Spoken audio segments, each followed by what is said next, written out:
pessoal. Meu nome é Cristiano, sou analista ambiental do SECAV, Centro de Pesquisa e Conservação de Cavernas, né? O Chico Mendes. E aproveitando o gancho do João aí de se apresentar, imagino que todos tenham feito, né? Sou um geógrafo formado desde Priscas Eras aí já, né? E me formei sempre buscando me qualificar na área da espeleologia, da geomorfologia kárstica, entre outros aspectos das geociências. Fui lotado em 2003 no Parque Nacional Tumucumaque, constituí uma das primeiras equipes do parque, e infelizmente não encontrei muitas cavernas por lá e tive que voltar aqui para Brasília e integrar a equipe do SECAV, qual faz parte desde o início de 2006. Né? Enfim, de lá para cá, de 2006, teve a época do IBAMA, teve a época do Chico Mendes, e cada um com sua história e sua pegada em relação a esse assunto. Antes de tudo, eu queria agradecer o convite da organização, da pessoa da Érica, e do reforço do Paulo Russo. Né? Enfim, obrigado pela oportunidade e gostaria de trazer um pouco da discussão sobre o manejo de cavernas, né, de importância cultural. Dentro de um seminário de valores culturais da natureza, eu acho que, antes de tudo, cada um de nós temos aí a nossa memória sobre o valor ou sobre o que entende por caverna, seja através de uma experiência no passado de conhecer uma caverna, do ponto de vista recreativo, de ter tido alguma atividade lúdica ou científica, ou mesmo uma relação através de filme, de animações, enfim. A caverna, ela permeia o nosso imaginário, né? Não só agora, como desde de toda a história da humanidade, né? O famoso Homem das Cavernas, vivo sendo chamado disso. Mas enfim, as cavernas, elas têm uma relação intrínseca com os aspectos culturais. E, por falar em valor, as cavernas também, elas têm o seu valor, né? O seu valor, inclusive monetário hoje em dia. Hoje você pode suprimir uma caverna, entre aspas, no processo de licenciamento.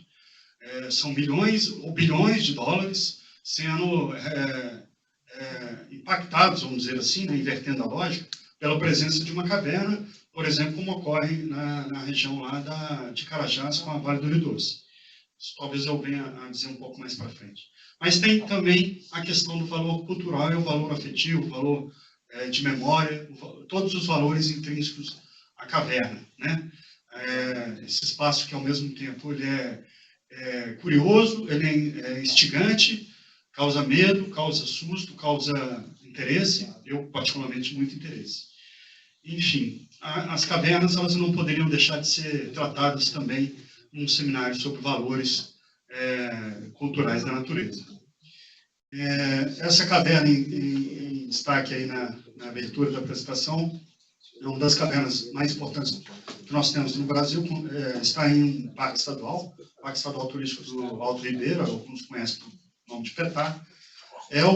Esse local exato onde os espeleólogos estão aí é o pórtico maior pórtico de caverna do Brasil, se não me engano, um dos maiores da América, que é a Casa de Pedra. Uma caverna que a gente teve sob circunstâncias não tão agradáveis, em função de um termo de compromisso, de um fechamento instado pelo Ministério Público, mas tivemos a oportunidade de conhecer, estudar um pouco e ajudar a devolvê-la para o uso público, se bem que ainda não está aberta para o uso público por algumas questões específicas de implantação, por dificuldades do Parque Estadual em implantar as estruturas necessárias. Mas, enfim, é uma das cavernas icônicas do Brasil e, por isso mesmo, tem o seu valor intrínseco em relação aos seus atributos morfológicos, né, maior porte, e também por ter os seus valores ligados à esportividade, à descoberta e, principalmente, à prospecção e mapeamento dessa importante feição espeleológica que desafiou muitos espeleólogos a conquistá-la. Né? Bom, um pouco talvez enfadonho ter que ficar tratando sobre um pouco de legislação. Antes de tudo, eu vou só fazer uma adendo aqui. Estou sentado, vou copiar o colega, porque eu estou com uma dorzinha na coluna aqui, fininho pequeno, está difícil. Mas, enfim, sobre a legislação, a Constituição Federal, ela reserva às cavidades naturais o papel de bem da União. É um bem, como eu tinha falado sobre valor, as cavernas têm valor, elas são um bem não só material, como também cultural da União. No artigo 216 também coloca como patrimônio cultural do povo brasileiro. Então, as cavernas, no artigo 20, elas são um bem, uma propriedade de fato, gerida, inclusive, pela Secretaria do Patrimônio da União. Quer dizer, deveria estar sendo gerida também pela SPU, mas esse é um processo que ainda arrasta. Ela tem esse valor patrimonial e nós, através de outras normativas, também atribuímos não só esses dois valores, mas também o valor ambiental. Não só por uma questão de ser um repositório de mananciais hídricos importantes, como também de uma série de outros aspectos, não só faunísticos, como ambientais, históricos, que eu vou tratar em seguida. Bom, decreto 6640, que substituiu o antigo decreto 99556, que impedia qualquer supressão de caverna. Esse decreto de 2008, ele permitiu a supressão de cavernas no Brasil, em processo de licenciamento ambiental. Mas, ao mesmo tempo, ele garantiu, de uma forma indireta, o maior conhecimento do nosso patrimônio espeleológico e o avanço das pesquisas nessa área. É pena que eu não tenho trazido aqui um slide para mostrar esse avanço. O chefe do SECAL, José, tem esse slide, eu acabei me esquecendo. Mas o tanto que aumentou de pesquisa e de cavernas conhecidas. E em 2008, nós tínhamos cerca de 6 mil cavernas conhecidas. Hoje são 19 mil. E esse processo de conhecimento só aconteceu com a abertura das cavernas nos processos de licenciamento ambiental.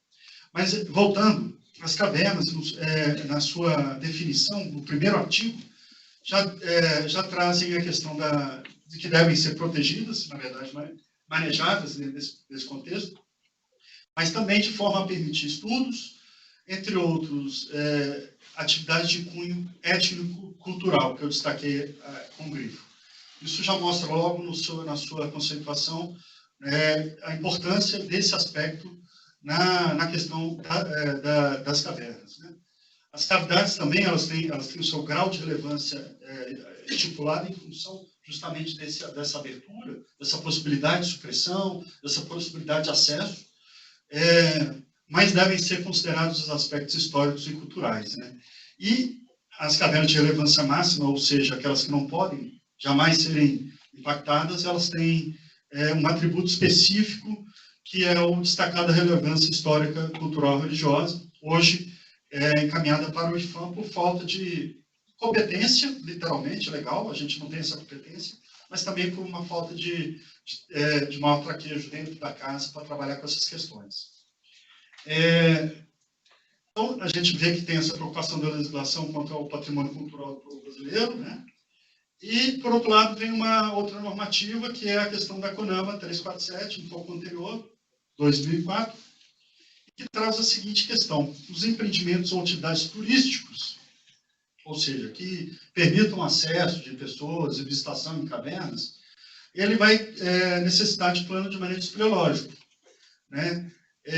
E esse plano de manejo espeleológico, ele deve ser aprovado pelo IBAMA, depois SECAV, e agora, hoje, com o repasse para os estados, acabou ficando com os estados, né? Exceto nas UCs federais, que ainda é agente aí dos documentos. Mas veja bem que o artigo ele trata bem especificamente os empreendimentos ou atividades religiosas ou culturais. Em tese, a gente deve regulamentar e fazer um manejo também de cavernas que tenham essas atividades, né? E isso é um pouco complicado, porque ao mesmo tempo que a gente tem essa atividade como uma obrigação, a gente também tem isso como uma enorme complexidade.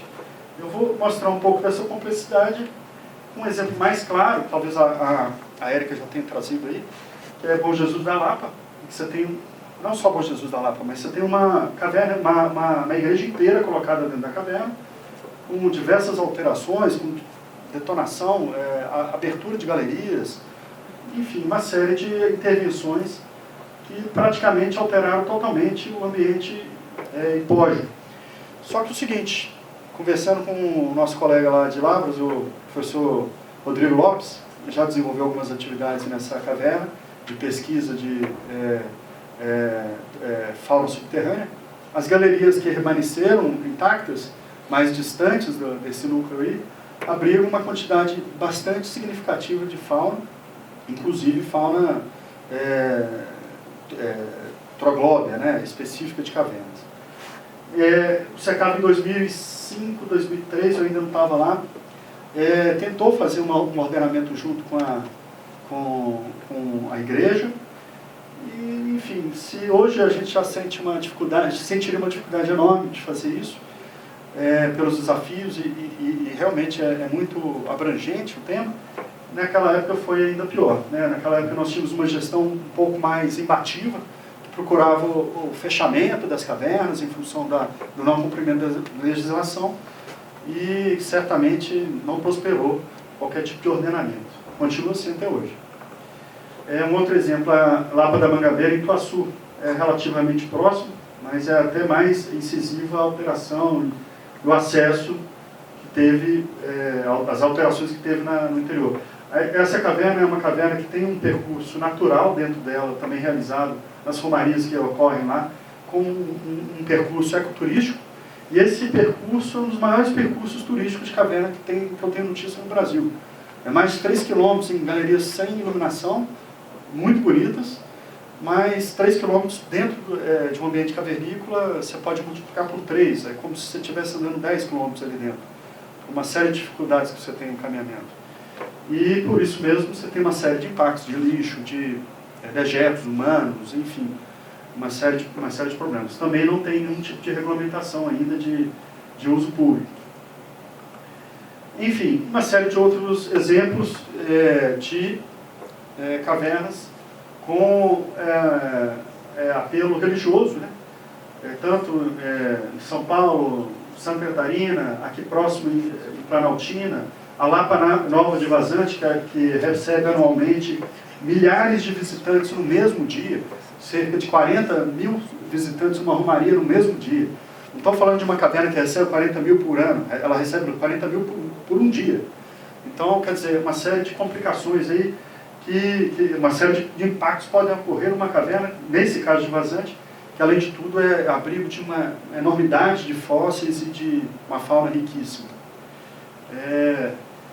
Outros exemplos, Gruta da Pedra Santa, em Cantagalo. Nós fomos chamados para atender uma demanda da comunidade, que tinha feito uma denúncia que a caverna estava sendo destruída pela mineração.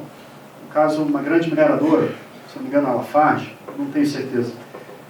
A gruta é utilizada pela população local há centenas não, mas há décadas, na extração de calcita, que era moída e adicionada nas mamadeiras das crianças. Quer dizer, o valor que a população local dava a essa gruta como uma fonte de uma medicina, né? uma forma de complementação alimentar para as crianças da comunidade, né? Enfim, nós temos grutas que permeiam o imaginário popular de pessoas que vivem, por exemplo, em Minas Gerais, as grutas da Lapinha, Rei do Mato e Maquiné. Quem nunca, quando criança, nessa região, da região metropolitana de BH, não foi visitar uma dessas grutas em atividades de campo na escola, desde escola pública a escola particular? Aqui, exemplificando algumas atividades de restauração que a gente foi convidado a participar num curso internacional, mas realizado pelo Grupo Bambuí de Pesquisas Espeleológicas, né?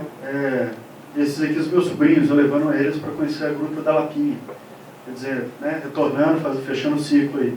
As cavernas, elas têm esse apelo, né? Elas estão lá, elas vão voltar a ser visitadas em algum momento da nossa vida, seja por nós ou pelos nossos filhos e assim por diante. Mas ao mesmo tempo elas nos regeneram, né? As cavernas, elas não crescem de novo. Outra caverna icônica, Caverna de Santana, onde você tem galerias extremamente preservadas, com canudos de refresco, o famoso salão Taqueupa, mas ao mesmo tempo o uso histórico de décadas a fio com a carbureteira, causando a fuligem informações que anteriormente eram totalmente brancas, né? Como é que fica essa questão do conflito do uso, do acesso, da importância de possibilitar esse acesso pelas famílias, pelos jovens, pelas escolas, e ao mesmo tempo preservação desse ambiente que é extremamente fechado, extremamente difícil de regeneração, enfim. Caverna do Diabo. Se antes era uma caverna que remete a uma santa, agora na mesma região uma caverna que remete ao diabo, lembrando aquela questão do sagrado e do temido, do profano, enfim. Entre outras cavernas de grande importância cultural, a gente pode destacar aí, Buraco do Inferno do Lagoa do Cemitério, uma caverna que a gente está tentando incluir dentro de uma unidade de conservação aqui no Oeste Baiano. O SECAF tem feito os estudos para criar essa unidade, mas enfim, existe uma série de dificuldades locais, a região é bastante ocupada por comunidades, as únicas fontes de água estão nas cavernas, essas comunidades dependem dessa água, apesar de ser uma caverna extremamente importante, os maiores salões de caverna estão nessa gruta. Pelo próprio nome vocês já veem a relação da comunidade, esse nome é o nome local, com essa caverna. A Lapa do Bode, na região do Poço Encantado, ao lado da Lapa do Bode, enfim, o Buraco do Cão, também na Bahia, todas essas cavernas aqui na Bahia. Só para mostrar, não só cavernas de grande valor estético, científico, mas também cavernas que foram atribuídos nomes com duplo sentido. O Bajara, esse é talvez um dos nossos melhores exemplos aqui dentro da casa, né? Uma caverna dentro de um parque nacional, cujo nome também é o Bajara, que é utilizada há séculos. Você vê que há logo na entrada uma pichação, né? Na verdade um panfleto em prol da República. É utilizada, esse ponto que tem essa pichação é o ponto mais inacessível da gruta, requer vários trechos de rapel e de técnicas verticais. Eu mesmo tive muita dificuldade para chegar, mas em 41 um advogado chegou e pichou essa caverna nessa parte, mostrando que ele esteve lá, né? Quer dizer, é uma caverna que tinha celebração de casamento, era comum ter casamento na entrada da Gruta de Ubajara. Uma caverna que tem um valor, um simbolismo muito grande para a Serra da Ibiapaba, e não só para a Serra, como para toda a região. Pico da Neblina nós tivemos lá em 2008, se não me engano, não só a pedido da gestão do parque, mas também dos Yanomami, tentando identificar as cavernas da região. As cavernas que são consideradas pontos, claro, naturalmente, pontos sagrados para os índios, é o abrigo de entidades protetoras da natureza, né? Essas entidades, elas possuem um fogo na cabeça. Curiosamente, esse é um símbolo da espeleologia. Fizemos um mapeamento de algumas cavernas lá, mas em assembleia os índios não permitiram a divulgação, porque são lugares sagrados deles. Recentemente, Peruaçu talvez seja também um grande exemplo, né, dentro da casa, porque é um patrimônio fantástico, não só do ponto de vista espeleológico, mas também arqueológico, paleontológico, mas sobretudo arqueológico. Vários painéis, vários sítios líticos, vários sítios arqueológicos, né, demonstrando a ocupação milenar na região. E recentemente a gente foi colaborar com a recente implantação e estruturação para a abertura da caverna, apesar do plano de manejo bem antigo. E houve toda uma discussão, porque o projeto que foi colocado para a implantação previa uma série de estruturas e materiais que não previstos no plano de manejo. O plano de manejo é um dos planos de manejo mais importantes. E, enfim, a gente acabou importantes porque foi uma referência, foi muito bem feito por uma série de pesquisadores que tratam do tema há muito tempo. E, enfim, a gente conseguiu tirar a madeira plástica, por exemplo, de dentro das cavernas e conseguiu também tirar, aqui nesse ponto, teria uma grande ponte de treliça com mais de 10 metros de altura, e a gente conseguiu manter essa ponte rente ao rio, praticamente imperceptível, se você vê de longe, trazendo um pouco do que o próprio plano de manejo previa. Só para fazer uma adenda aqui, uma crítica, madeira plástica é um péssimo produto, a gente não devia usar nas nossas unidades de conservação. Em caverna, jamais. Essa aqui é a madeira plástica que a gente tem disponível no Brasil. A madeira plástica que a gente às vezes vê e lê em publicações internacionais, ela não se compara com esse material que a gente tem disponível aqui no Brasil. Esse material é de péssima qualidade, é feito com resíduos de lixão mesmo. Isso aqui essa foto foi tirada 2 anos depois da implantação no próprio Parque do Peroaçu, e já estava totalmente esfarelento, se desfazendo, né? E esse material todo indo para dentro do sistema cástico para as cavernas. Material, inclusive, com componentes químicos e diversos que a gente não pode precisar do grau de periculosidade e toxicidade que ele tem. Eu tenho várias outras fotos mostrando quão ruim esse material é, e quão inadequado ele é. Estruturalmente, ele não é viável para a construção de ponte, enfim. Mas a gente tem visto uma aplicação deles em outras unidades de conservação. Só fazendo essa pequena parte, fugindo um pouco do assunto. Mas conseguimos trazer de volta uma abordagem muito mais natural e muito mais a cara do que o povo que viveu lá 8.000 anos atrás conheceu. Bem, agora vamos falar um pouco das nossas lacunas e deficiências, pegando o gancho que a Érica sugeriu. Bom, o SECAV tem todas as lacunas e deficiências para tratar desse tema. Todas. A gente não tem gente, a gente tem os poucos profissionais que a gente tem estão mais afetos às geociências ou à bioespeleologia, e a gente sentiu na pele a dureza de tratar de um assunto que a gente não conhece durante algumas tentativas de ordenamento de grutas, como eu já mostrei atrás, principalmente relacionadas ao uso religioso. Como integrar esses valores culturais que são intrínsecos, dados até pela própria conceituação legal, no ordenamento das cavernas, né? Quais são as potencialidades, o que a gente poderia ganhar com isso? Numa abertura, no ganha-ganha, os dois lados ganhando, como que a gente poderia avançar nesse tema, né? E trazendo um ordenamento mais ambientalmente equilibrado. As cavernas possuem maior apelo e sensibilização, ao contrário, repulsão. O que a gente gostaria de ver é realmente essa apropriação do bem a ser preservado. Nem sempre a gente já cansou de ouvir relatos do tipo, eu prefiro que destrua e soterre essa caverna. Vai cair gente lá, vai cair bicho lá, eu quero que feche. Se pudesse, eu destruía. Isso eu já cansei de ouvir nas várias andanças que a gente tem pelo Brasil. Quais as referências e princípios, desses princípios aplicados à gestão de cavernas? Né? Como eu falei, a falta de pessoal e, ao mesmo tempo, a questão que eu falei logo no início, a baixa resiliência desse patrimônio, a possibilidade de perdas definitivas, lembrando que espeleotemas, a própria fauna, ela não aceita, dependendo das condições dos impactos, não há regeneração, principalmente espeleotemas estagnados, que já estão em processo de fossilização. Só para citar o exemplo do espeleotema.